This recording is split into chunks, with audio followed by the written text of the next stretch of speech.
屋企人能夠同台食飯，望落平凡，但係對於患癌嘅佢就係每日最期待嘅事。嗰時個醫生佢話幫唔到你啦，阿 Linda。大家已經 get 到一樣嘢就係我係喺度倒數緊，咁唔好理佢幾多日啦。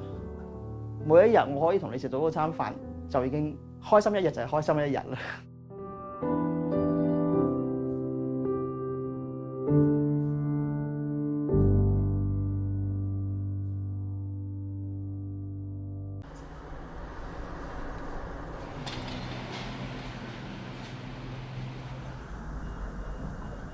如果買新鮮魚就係一定要2點後，嗰時好多人㗎啦。56歲嘅 Linda 每日都會親力親為買餸煮飯，希望同老公仲有3個仔女好好享受晚餐。揀啲冇咩骨俾我好冇啊？蒸㗎，細細粒啊！唔該晒。通常就我哋翻齊人嚟就5個食飯啦，咁啊，但係我嗰3個小朋友通常都大飯嘅，每日都煮8人餐我哋。咁啊，因為個飯盒唔大啊，咁啊應該唔可以咁多骨啦，咁啊切嘅瓜亦都唔好咁大嚿啦。咁緊張一家人嘅晚飯，因為 Linda 驚唔知幾時冇得再煮飯俾屋企人食。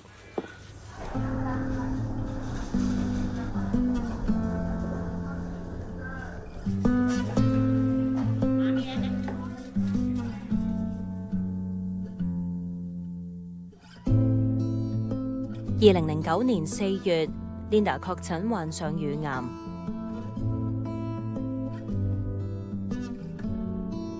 同老細講咯，跟住佢黐線㗎你，嗰時講第二啲話排唔到你嘅，我係就係排到我啦，即刻喊。做完手術，打擊接二連三。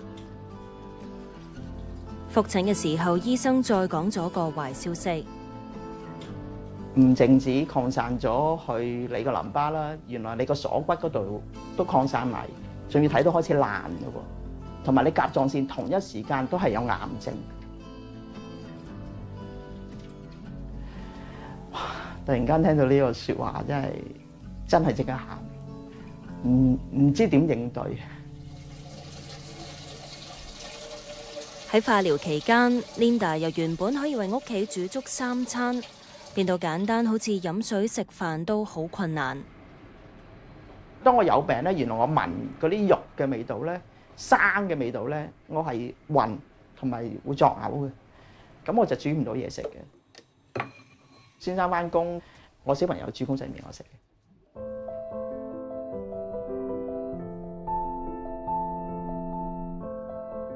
當時丈夫做消防員要輪班工作，細路仔仲細唔識得煮飯。Linda 食咗2-3個月即食麵，但係佢冇抱怨，反而感恩每一餐都唔容易。有麵食，我仲可以食得到嘢，點解我仲要去計較？點解你要俾麵我食咧？嗰時最緊要我哋一齊就得啦。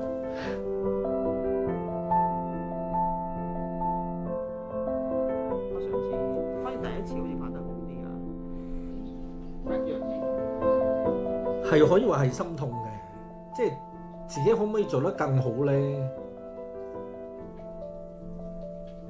我真係做唔到。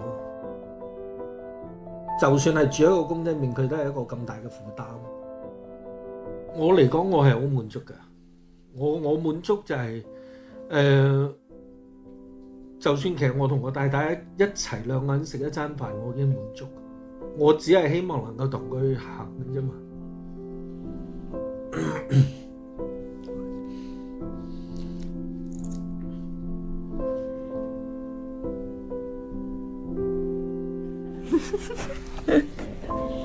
多謝多謝，多謝晒，多謝晒。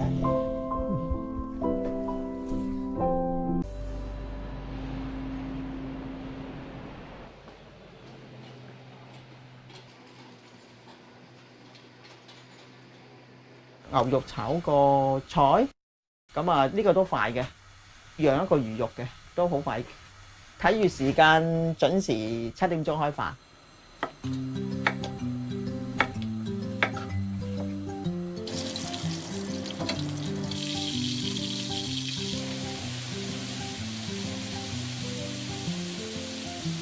2個爐頭，3餸1湯，計準時間，排好次序。Linda 只係想屋企人放工返嚟食到新鮮熱辣嘅飯餸。喂，食飯啦，幫手開飯啦，唔該。每一晚3個仔女都會盡量返屋企食飯。呢一晚個仔返唔到嚟，Linda 就為佢準備飯盒。煮飯對每一個家庭主婦係一個普通嘅事嘅，但係佢肯每一晚翻嚟食，或者連午餐都肯攞埋嗰個飯盒佢翻去食，我就覺得佢哋雖然冇講嘅，佢哋都冇問嘅，我哋個心好似連咗一齊。李總，食飯，好食飯啦！一家人可以坐埋一齊食飯，係 Linda 對抗癌病最大嘅精神支柱。頭1年嗰個病情真係好嚴峻啊！阿醫生朋友都話，當佢講咗句幫唔到你啦，阿 Linda。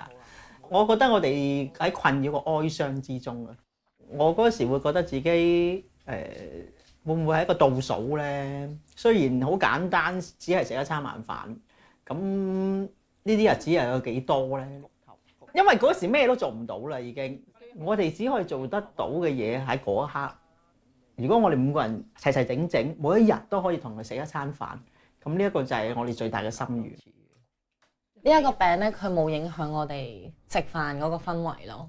即係就算佢病嘅時候咧，佢都唔會話唉好唔開心啊，即係病好辛苦啊咁樣。即係佢都係好輕鬆咁同我哋食飯咯。Linda 喺14年前患上乳癌，當時估計佢時日無多。但係經過手術、電療、化療，最後用標靶藥控制病情。佢話好感恩可以活到今日，所以普通一餐家常飯佢都好珍而重之。媽咪佢又好好嘅，佢每朝咧6、7點起身咧就煲湯噶啦，我哋日日都有湯飲嘅，即係媽咪都好俾心機去準備呢一餐啊。咁所以我哋就會好自然都會想翻屋企食飯咯。病咗10幾年，而家都仲可以日日煲湯俾我哋飲。係啦，即係我覺得呢個都係幸福嚟嘅。我形容唔到我自己啦，總言之我就覺得我哋淨係做得一樣嘢咯。點樣可以一家人仲可以相聚咯？咁啊，只係一餐飯，令我哋5個人可以連埋一齊嘅。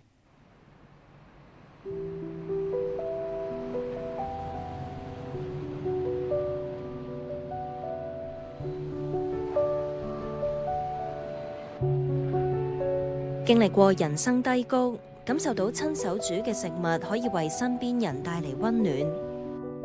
Linda 患癌之後好積極做義工，不時仲會整嘢食同煲湯俾其他人品嚐。今日因為我哋就嚟完啦呢個 session， 咁啊，所以煲咗啲湯過嚟啦，整咗啲小食啦，紅蘿蔔啊、粟米都比較滋潤啲嘅湯嚟嘅。咁啊，有蘋果啦，有黨參啦，咁啊，希望老師會中意飲。飲湯咯，我哋一齊飲湯。好，一人飲碗啦。O.K. 蘋果咪係有蘋果啊。有蘋果都未必咁甜嘅。蘋果、紅蘿蔔、粟米。呢個真係好甜。而家我就加緊糖俾你啦。啊，多謝你哋啊。嗰碗湯係好緊要咯，個心係最緊要，愛心啊！食物令到人感受最大嘅。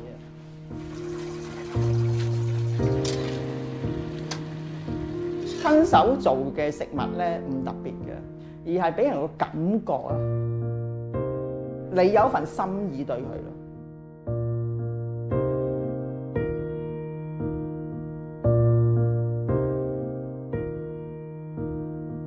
食物同一個擁抱。